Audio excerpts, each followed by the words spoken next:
Well, it's only about a week or so till I start abusing the old firm for views as I usually do, so let's try and think of something else to talk about today. Welcome back to the channel, it's me, Diamond18. Today we're here to talk about something which I believe is something to actually address, something to talk about, because now it's getting to the point where Celtic are just running right through Scottish football, tearing it up, and absolutely blazing away, passing every team that comes and tries to beat us in any sort of away, home, cup game, whatever. We are just getting to the point where it's unbelievable. It's something that I did not expect, and we'll address that in a moment, as there's a couple of things I just want to say before we move on to that. First thing is the condolences and such to the family of Tommy Gemo, and rest in peace to the man himself, as obviously passed away last night or this morning. I can't remember what it was.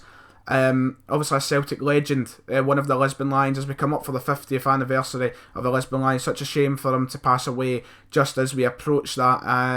He scored the equalising goal in the final in 1967, also scored in the final in 1970. We were sadly beaten off Feyenoord, but he passed away, so just thought I'd have a wee word on that as a Celtic fan, felt it was appropriate, and also it's just to, the family and such of Billy McNeil, and hopefully that his battle with dementia isn't as bad as what things should turn out to be with dementia. Hopefully it gets better and things don't go as drastic as it looks for him. Hopefully his health gets better soon. So now that the two kind of depressing things are out the way, just felt it was respectable to address that as a Celtic fan, as they are quite big matters, especially with this very special 50th anniversary season of the Lisbon Lions. I mean, I'm only 16, it's coming up for 17 in a couple of weeks. But I mean, what they left for our football club, for Celtic, it was unbelievable, and you've got to respect everybody who had anything to do with that year in Celtic's history. So, talking about Celtic's history, is this one of the greatest seasons in Celtic's history? That's what we're here to talk about today. How good are Celtic? How unbelievably good have we been this season, and what can we expect to see in the future from Celtic? Where do we go from here? What do we do to improve and go that extra mile to improve as a football team? Sorry for that random jump cut, I got interrupted. So what do we do, and how good actually are we this season?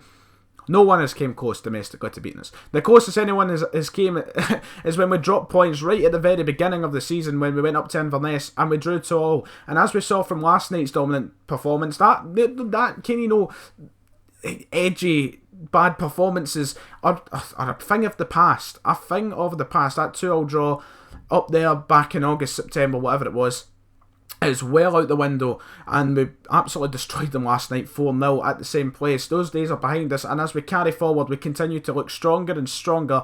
And how long can we go undefeated for? It's at this point where the invincible season is looking incredibly likely. Teams are not looking like they're going to be able to beat us.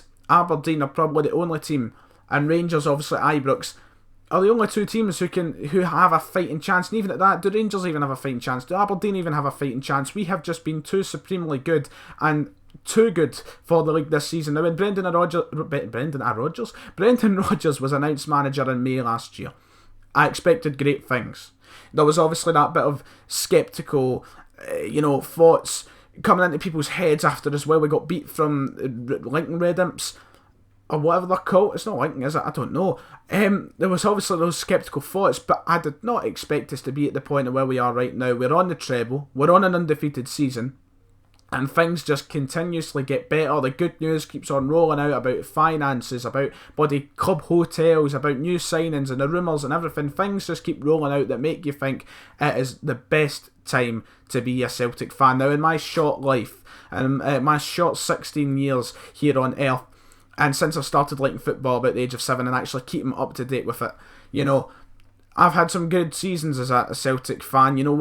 Since I've started really being into football, I've only had to suffer 3 seasons where Celtic have not been the team in Scotland, the top team in Scotland. And those were the 3 seasons after Tony Mowbray came here and collapsed the club. Witnessed the treble under Gordon Strachan, witnessed the 3 that Lennon won and the 2 that Dyer won, and now this. Where is this in lines with how great Celtic have been over recent years, even from before I was born, since the modern era of football really kicked in? It is unbelievable how things have changed at our club this season, from a Dreek team that was looking like it was withering away under Ronnie Dyer towards the end of last season, to a team now who struggle to even lose a game. which is all by means a great thing. It's great to struggle to lose because we just keep winning and winning and winning. It is fantastic. So the question is, how good actually are Celtic? How good are we? Is it a matter of how good we are or how bad every other team is? Because at this point, surely the answer is, and the question was getting asked, is it just how bad everybody's been this season? Because look at Rangers and Aberdeen, they've been so inconsistent, but Celtic are just too good. And it leaves the question, how would we do if we're in England? How would we do with another Champions League campaign? If the group wasn't so tough, how far could we have got? And if the group isn't as tough next season, how far can we get? These are questions. I want to know your guys' opinions in the comments below. But how good actually are we? In my opinion, right, I'm talking about how good Celtic are. On current form, if Celtic went down to England, you know, people always say they couldn't even cut it in the Championship. Right now, I would say we'd be around the mid-table side. I'm not going to be one of those ones saying, we'd be challenging Chelsea for the league title. No bother. No bother. Right, let's be realistic here. I wouldn't see Celtic with this team and this current way of playing being relegated from the Premier League, especially when you've got teams down there, Hull, Swansea. If we were to face Hull, fair enough, away from home, we might struggle a bit, and we've seen that with Celtic this season in Europe. We've went away from home, things have been difficult. Yeah, it was at the very beginning when we were still getting our act together. But at home, Swansea, Hull, Bournemouth, they wouldn't stand a chance at Celtic Park, in my opinion. I think we would blow them away in our current form. Brendan Rodgers transformed the team. He's still a Premier League quality manager. People saying Brendan Rodgers has went up to Celtic because he's not good enough for the Premier League is absolutely ridiculous. At this point, Brendan Rodgers, in my opinion, should stay his career at Celtic unless he gets the chance to manage another one of those top teams in England. What would be the point in Brendan Rodgers leaving a team where he's guaranteed Europe every year, he's managing the team he's supported his whole life, he's loving life, he's got great players, to go and play in a relegation battle or a mid-table side? I wouldn't see the point in it. At this point, Brendan Rodgers is good enough for England, and the fact that fans are saying he's not good enough, we're not good enough, and players aren't good enough is unbelievable. They always mock Dembele scoring 31 goals in Scotland, right? They always mock the fact how good a season he's having. May I remind English people, and I'm not offending English people, I'm not categorising English people, and I say the same thing in my Q&A, it's just for those ones who feel the need to comment in every Facebook status. You complain about Dembele's praise for how good a season he's having when the top team in England, Chelsea, are sitting top of the league and are undoubtedly probably going to win the league this season, are wanting to bid £40 million for the guy. And they're saying he's not good enough, he's just because he's in Scotland, he's playing in that pub league. Okay then, right, well, why are they bidding £40 million? That is the question. If we went down to England, I think we would give a lot of teams a run for their money, and we would open a lot of eyes, especially to the people who are sceptical and questioning Celtic constantly because we play in a pub league. It's unbelievable. And it leaves, what do we do to improve next season the Champions League? That is the main question. What do we do? Because I'm in two minds about it. Obviously, we'll have a lot of money to spend. When I say a lot, I don't mean 90 million. We're going to sign Paul Pogba, right? I mean money that Celtic are probably not used to having there as a transfer fund.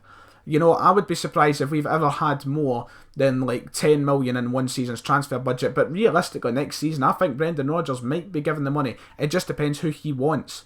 I'm in two minds. I want to just see us bring in all sorts of great players so that we can go far in Europe. But in the other part of me, you know, players have been in such great form this season, you don't want to see them dropped. So what do we do next season? What do you think we should do next season to go further in the Champions League? And where realistically do you think we'll go in the Champions League if we even make the Champions League? That's the question. I think the qualifiers, you know, we need to play an extra round now, I believe. I think that starts next season. It might be in 2 seasons' time. You know, it's always going to be tricky. But if we get through the Champions League group stage and we're given a group similar to, say, the 2012 group that we got through, I think we'd get through easily.